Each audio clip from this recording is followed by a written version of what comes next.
Deadliest catches. Jonathan Hillstrand may be scared. Jonathan noticed something during a normal Bering Sea crab pot harvest that he said would transform marine life. Jonathan is less popular than Captain Sig Hansen and Phil Harris in Deadliest Catch. However, he has many supporters. Joshua Harris of the Cornelia Marie left the Deadliest Catch, and Captain Sig Hansen of the Northwestern retired as a fisherman, leaving Jonathan Hillstrand and his family as the next fan favorites to fill the big void. Viewers who missed Harris and Hansen watched another legacy family. So, this film will discuss Jonathan's discovery of a shocking location, which no one knew about at the time. First, let's discuss why Jonathan and his family are remarkable and have so many fans. The Hillstrands are skilled fishermen. Earl David Hillstrand started the family tradition. John Hillstrand Sr., Earl's son, continued his father's work and improved the family company. Like his father, John included his sons in the business, and when Jonathan was 3, he was already going on fishing boat trips with his father. Jonathan excelled at this, and by 7, he and his brothers were fishing alone. The third generation of fishermen protected the family enterprise. It wasn't always simple. Their family worked in the treacherous Bering Sea. Perhaps because of this, their dad taught dictatorially. Jonathan's style worked because they braved the sea's ferocious waves. His father expected this because fishing on the Bering Sea was a way of life for the family, not merely a way to make money. Must be safeguarded at any costs. Unfortunately, their father sometimes overstepped.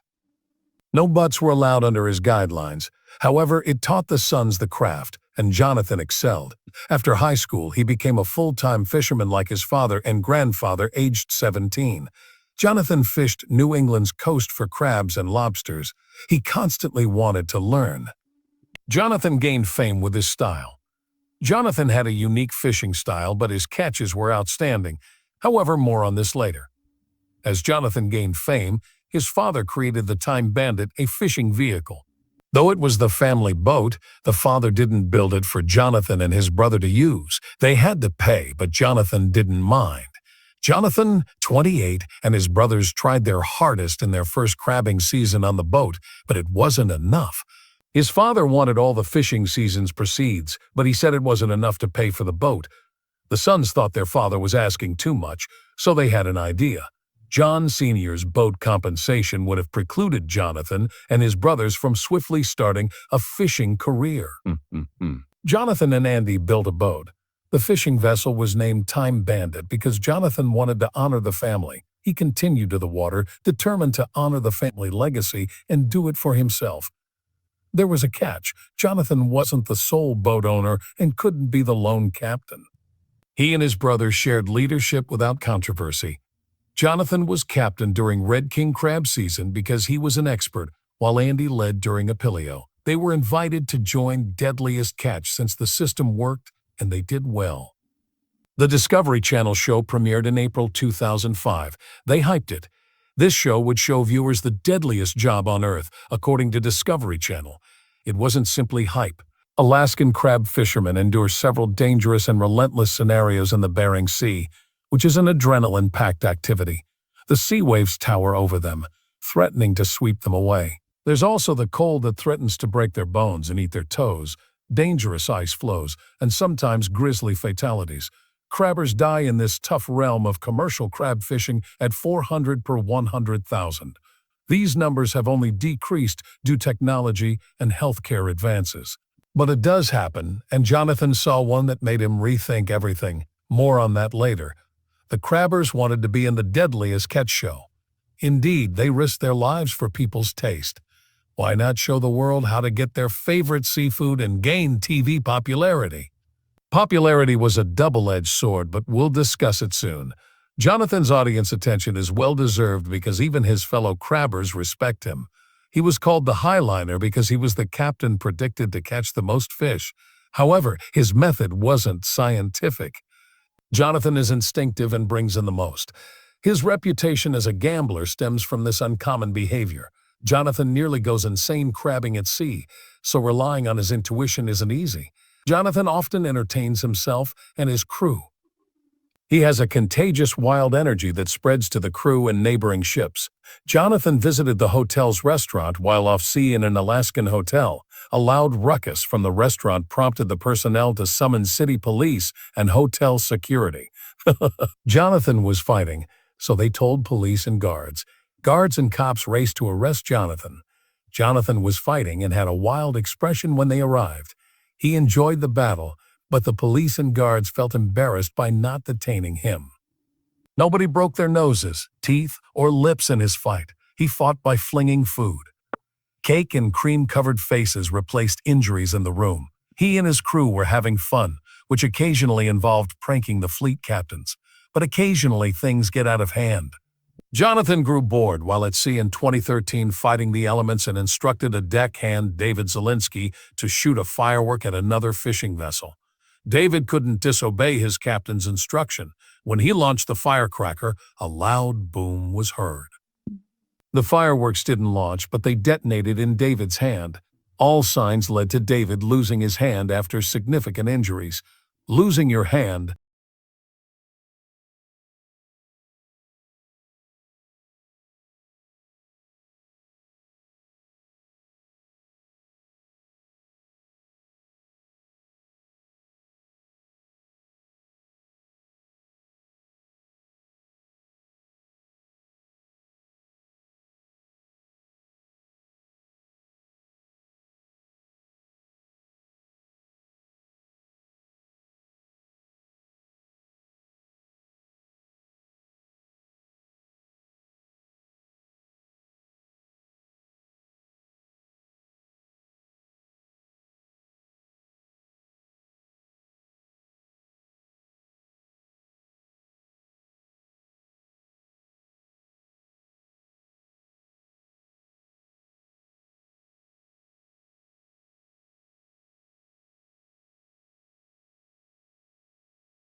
signaled the end of your ship career for a deckhand.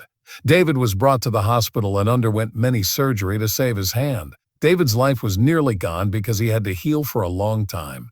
He sued Jonathan and Andy. Jonathan denied responsibility, but David insisted. The long trial ended in defeat for Jonathan. The judge ordered him and his brothers to pay David, their former employee, for the accident. David was also partially responsible for the incident, so the judge only handed him half of what he wanted. Did that incident prevent Jonathan from having fun? Having fun? It didn't. Jonathan went after another captain in another hoax, but this time he handled things himself and worked hard to pull off his ideal trick. Jonathan tied a rusting vehicle body to a crab line. The crew of that ship thought they had a great catch and worked hard to bring in the crab line. When they presented it, their alleged haul was hardly worth the effort. They observed a dilapidated truck. Jonathan lives well and isn't done. One night he had a crazy idea. You know UFO sightings are popular. Jonathan took his ship to the ocean on a dark night and asked his crew to turn off all the lights. He then requested that they light lanterns and launch them. The skipper of the other ship shouted aliens. They were terrified of being abducted. He was known as the Bering Sea's bad boy for his antics. His wildness and pranks keep morale high, and he is the fleet's most infamous prankster. That didn't mean he played games. Jonathan resembled his father. Despite his humor, he is authoritarian and runs a tight ship. Is carrying an AK-47 rifle and sturdy zip ties necessary when sailing? Jonathan admitted that some crewmates were difficult. They disobeyed orders and endangered the ship and crew. He tied them up until they reached harbor. Is that legal? Jonathan became a prominent figure on the cast because the audience loved his balanced personality of wildness and order. Well, not always. Some people believe Jonathan exaggerated his experience at sea, just like they believed he exaggerated the strange encounter he had while he was at sea. On one of his trips, after hauling in several hauls of crabs, Jonathan claimed to have discovered an animal unlike any other seen before. He claimed that this animal was a rare species. After his several hauls, Jonathan continued to fish for more crabs after getting his haul, but when he opened one of the cages, he saw a mysterious fish that was different. This aquatic animal he claimed to have seen was supposedly beautiful, yet terrifying. It had a massive glob that stood on its mouth and allowed it to blend with its environment in a terrifying camouflage. Jonathan claimed the animal wasn't poisonous, but so far there isn't any picture of it. Did he make it up? People even believed that his pranks weren't real and everything was planned by the show's producers. Regularly, there are conflicts on the show which comes from the fiercely competitive nature of crab fishing and the extreme conditions which they captains operate in. The show doesn't hold back in showing these conflicts, but some viewers started believing that these conflicts among the co-stars were scripted by producers. They also thought that the accidents that happened on the ships were exaggerated for drama, and the intense hype around Jonathan was engineered to attract more viewers. Does this now mean that David's accident was faked? What about the incident that had Jonathan questioning everything? There is one particular conflict that fans believe was entirely scripted. John works with other captains and he shares information with them from time to time. He shared information with the captains of Cornelia Marie, Casey, and Josh so that their vessels would meet their quotas. However, that partnership wasn't always reciprocal, because when Casey and Josh discovered promising crabbing spots, they wouldn't tell John. Even when Josh wanted to, Casey would make sure he didn't, because he felt John would share the information with other crabbers because of his friendliness. So, Casey and Josh continued to pretend to John that they didn't have secret spots, but they forgot one important detail about John. He had a great instinct, without Casey and Josh telling him anything. He had found their fishing spots and continued to use them. Some fans believe that these scenes were staged to get the audience talking. Could they have been? Maybe they were, but there is one thing that we are sure isn't fake about the show, and that's Jonathan's passion for crabbing. Jonathan is passionate about crabbing, and maybe more than everyone on his crew, he understands the danger. While he runs a tight ship and will quickly detain and subsequently fire any troublesome crew member, Jonathan will consistently put himself on the line to save them. On a trip, one of his crew members was thrown overboard in the sea and was seconds away from dying of hypothermia as the ice sea relentlessly threw icy waves at him. Noticing the man, Jonathan quickly swung into action and saved him. The near loss of life of his crew member broke him, and Jonathan was in tears after the event. He had suffered on his ship, broken his bones, his nose, and teeth. He has bled, suffered cold and other extreme conditions, but this one shook him to his core. Incident broke him, and he decided to leave the show after the end of the 13th season. However, Jonathan decided to leave with a bang. Before he announced his retirement, he went on a run, and he took one of the greatest risks of his career. Jonathan took a 600-mile trip near the Russian border, burning 40,000 gallons of fuel with no support nearby. Any wrong move, and he'll be entering Russian territory. It would be bad for him, especially since he had a not-so-good history with the Russian crabbing fleet. In the past, the Russians and John had tackled each other when they wanted to fish along that area, but despite meeting Jonathan there, they told him over the radio to leave and not set any of his crab pots. The Russians didn't ask nicely, and they were confident that they sounded menacing enough to scare Jonathan away. They weren't counting on two things, Jonathan's wildness and his fearlessness. Already, Jonathan was pissed at the Russians because of the methods they used to fish. The Russians used bottom-feeding fish using nets, a practice detrimental to the sustainability of crab fishing.